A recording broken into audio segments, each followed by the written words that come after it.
here from Vegerasta.com, and today we are going to make delicious lasagna using Filo pastry. As you can see, probably there are lots of ingredients here, but don't freak out. The recipe is very simple, and our lasagna is going to consist of a few different layers. So of course, instead of the lasagna pasta, we are going to use the Filo pastry that we're gonna cover with homemade pesto, but you can use any pesto or even omit it completely if you don't like it.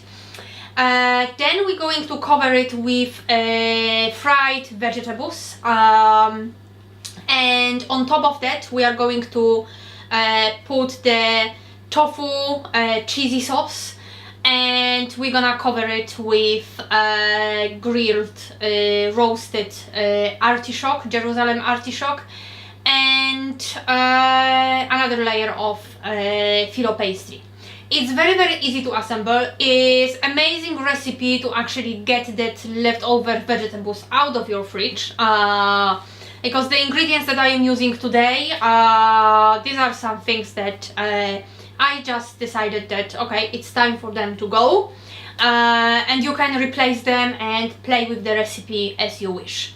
So first of all, we are going to start frying the artichoke.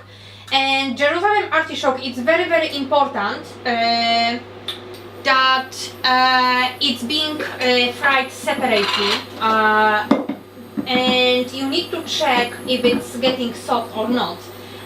Because they tend to get very soft quickly, and they turn a bit mushy, and of course that's something that we want to avoid.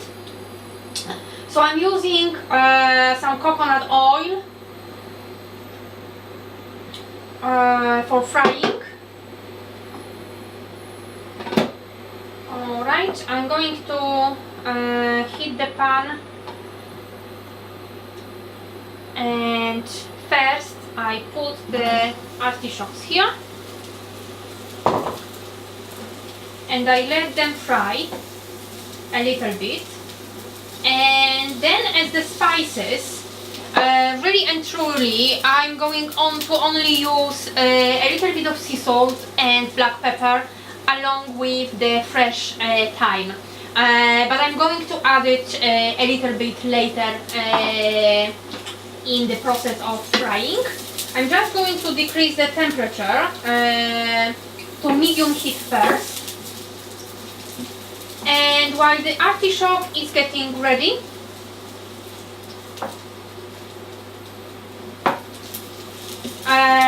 we are going to prepare the cheesy sauce. And for the cheesy sauce, the ingredients that I'm going to use is silken tofu, and I'm using the organic tofu from Clear Spring. So you can usually find them in the supermarket in the Japanese or the Oriental section. Just ensure that you strain the water first. So we are going to use those. We are also going to use around 1 cup of water, and additionally we are also going to use half a cup of nutritional yeasts that will give us the lovely cheesy flavor, and they are also fortified with vitamin B12.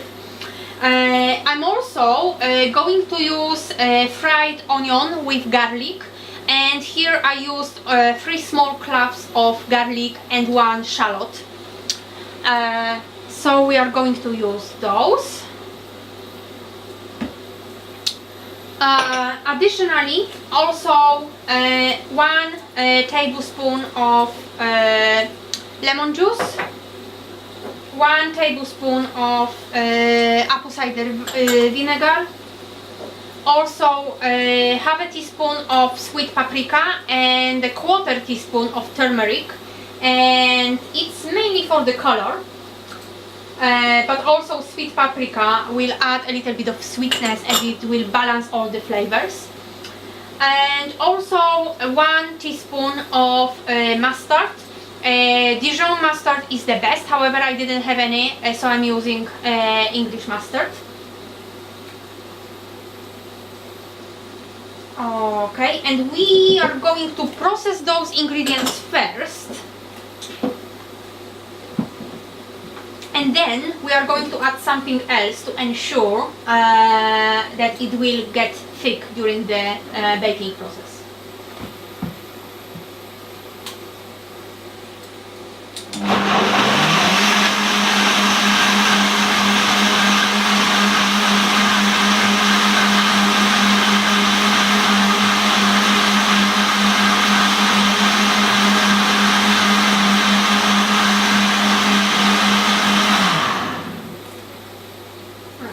So we'll put it aside just to ensure. I will check the artichoke first.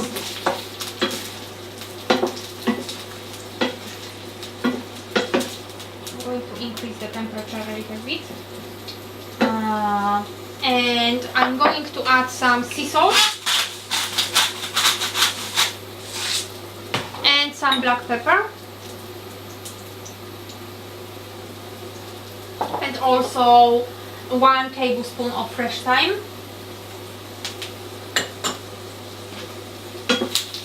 And we will mix it all.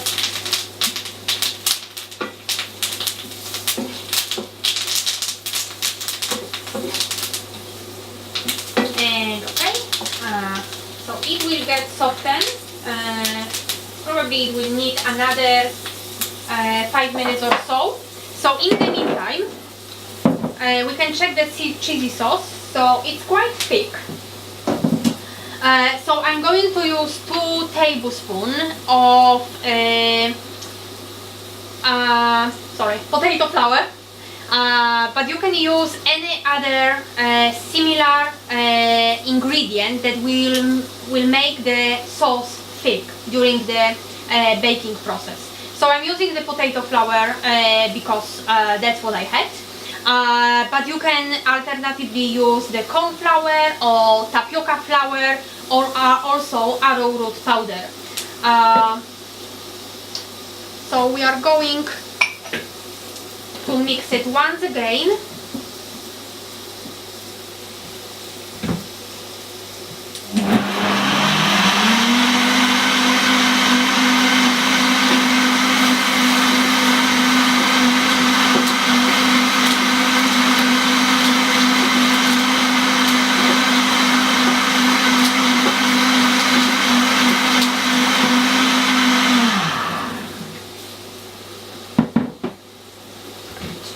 So our sauce is ready. The artichokes are getting ready as well. And that's how the sauce looks like. So it's quite runny, but that's what we want. And here there are 2 options how you can make it thick. It is very well mixed. So one alternative is use it for the recipes such as cheesy cauliflower or as a cheesy sauce for your pasta. And of course during the cooking process, because we use the potato flour, it will get thick.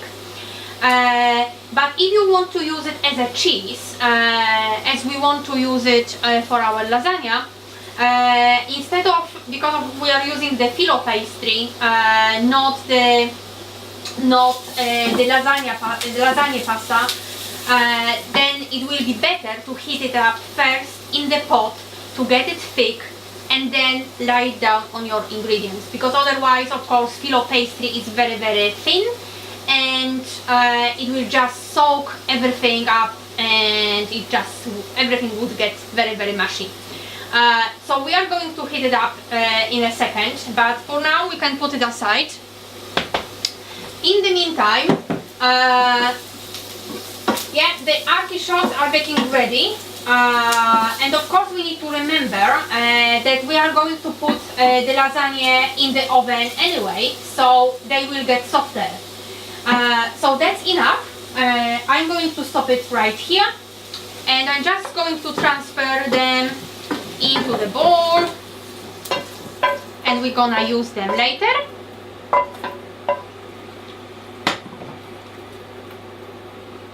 now we will move to the second part of our recipe. Now we are going to focus on the second part of the recipe, and first I'm going to put the cheesy sauce on the oven, just to ensure that it will get thicker, and I will put it on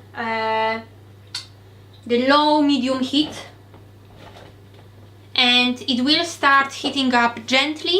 We need to remember that we need to stir it and to prevent any lumps in your sauce, so we're gonna remember about it. But in the meantime, we can also crack on creating the filling for our lasagna. So I'm going to heat the pan again, and here I have a few different ingredients, and it basically, the idea here came up from really clearing the fridge. So I'm going to use 1 onion, and I'm going to start from that, and then we will follow it with 2 celery sticks, very thinly chopped, and then we will follow it with very small 1 head of broccoli, 200 grams of hard cabbage, but it can be any cabbage or can be omitted. So let me just put the oven here first, and I'm going to medium heat, because of course we don't want it to get burnt.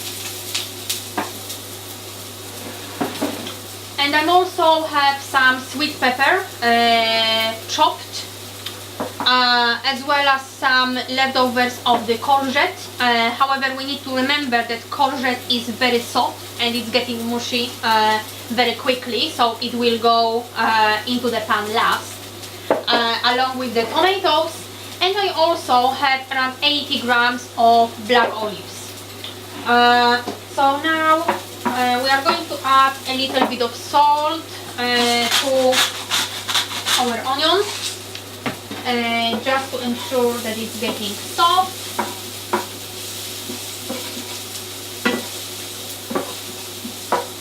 And the next step, we'll be adding the celery.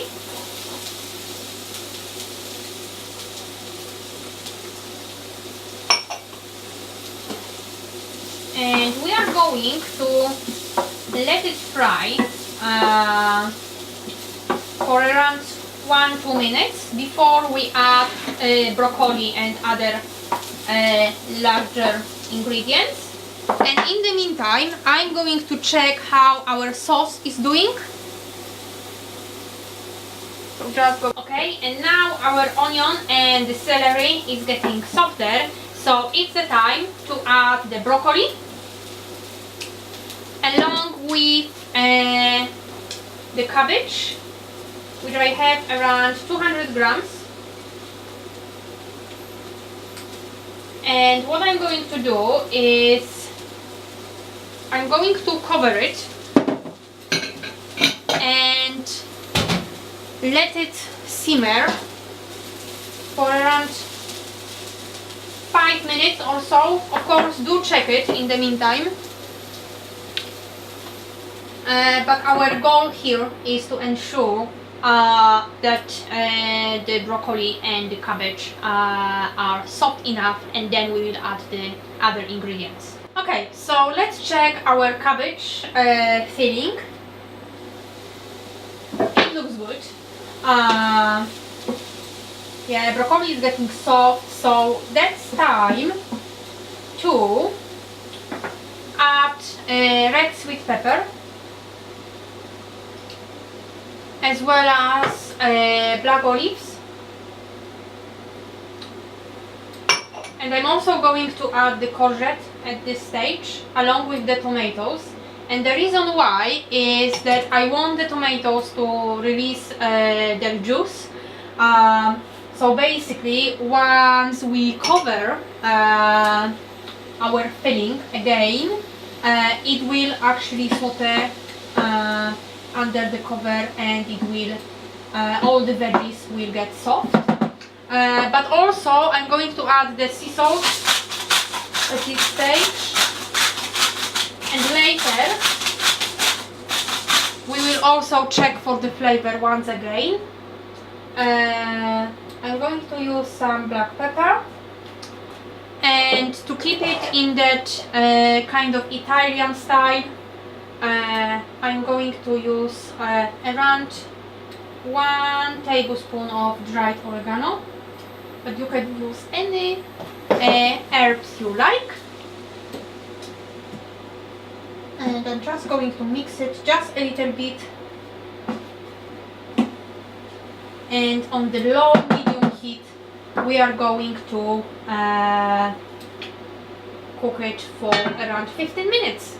But do check in the meantime and check for the flavors again. Okay, so right now we are ready to assemble our lasagna. And just to show you the filling, just look at the beautiful colors. Some of the veggies are still crunchy, but of course we need to remember that it's going into the oven for around 25 minutes. So they will get softer anyway. So I'm going to stop the cooking now. And right now we are going to prepare our dish. And I'm going to use the Filo pastry that you can get in the supermarkets. But first and foremost, you need to remember that you need to oil your baking dish. Not too much, but of course we need to do it so it doesn't stick to the bottom. And a little bit on the sides. Okay, almost ready. And with the Filo pastry, let me just start preparing it. So we have the sheets here, and just be careful because they are very thin, very soft. So I'm going to put the first sheet at the bottom.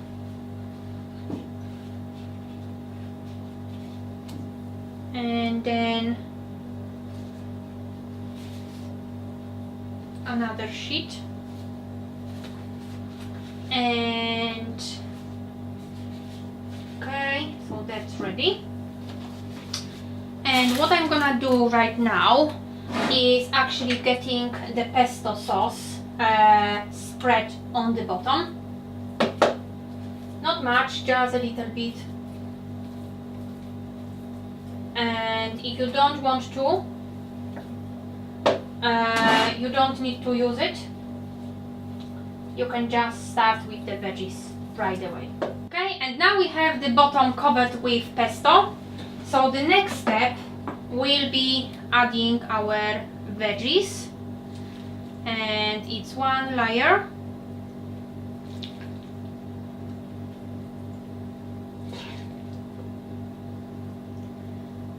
Just spread it evenly at the bottom.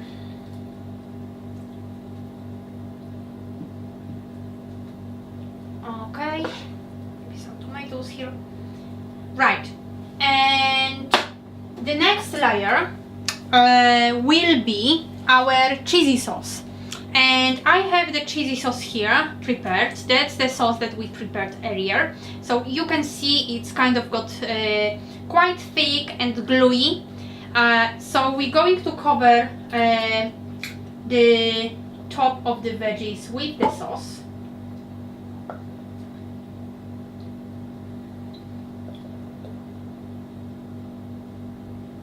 And it will get even more gluey during the baking process. and it will resemble the cheese that you would normally add, or the white sauce that is usually added to the lasagna. Okay, and the next layer will be the artichoke. So as you remember, we prepared the artichoke. So I'm just going to lay them here on the top, just one by one, and they are not too soft at the moment, because as you remember, I mentioned that they will get softer during the baking process. So we're gonna cover the top with the artichokes. And again, this is something optional. I'm using it because I had some leftovers. You don't have to. Alternatively, you can also slice parsnip and roast them in a similar way and use them instead. You can also slice celery and also use it instead. So there are many different basically options here for using the root vegetables with our lasagna. So this part is now ready, and now I'm going to cover it with another layer of the filo pastry.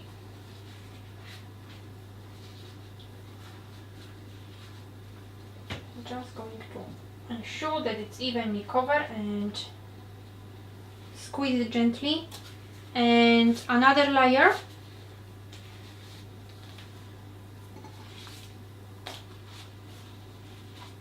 I will put the sides here. And right now I'm not going to use more pesto, however I will use another layer of the vegetables with the cheesy sauce. Going to do that here. It's kind of very large dish, and after just literally a small piece you will feel full and happy because it is really and truly delicious. So of course I don't want the liquid part, because I don't want it to get mushy, but here I'm going to take some broccolis as well, some cabbage here. Okay. Just ensure that all the spaces are covered with veggies. Okay, and now we are going to use the rest of the cheesy sauce here and there.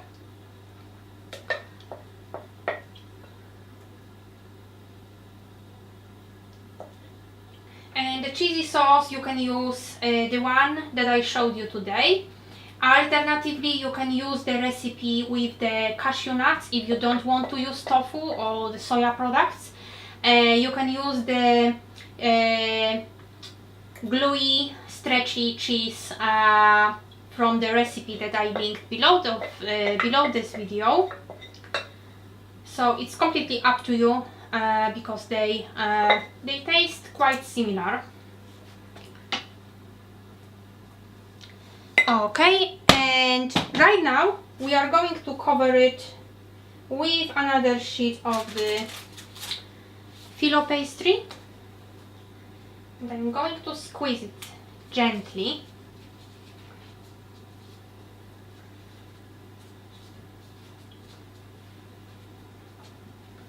And one more. And it's very important that you also cover the top layer with a little bit of the olive oil. Not much, just literally here and there.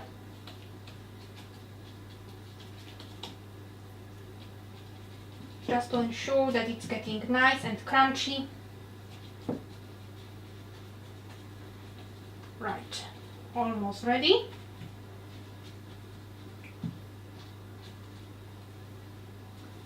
Okay, so now we are ready to put our lasagna into the oven, and I preheated it to around 200 degrees and I'm going to bake it for around 25 minutes.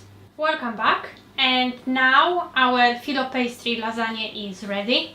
Just look at the lovely, a little bit brown top, and it's very nice and crusty. It's still sizzling hot, so we need to be careful when we cut it. I'm going to cut the first piece.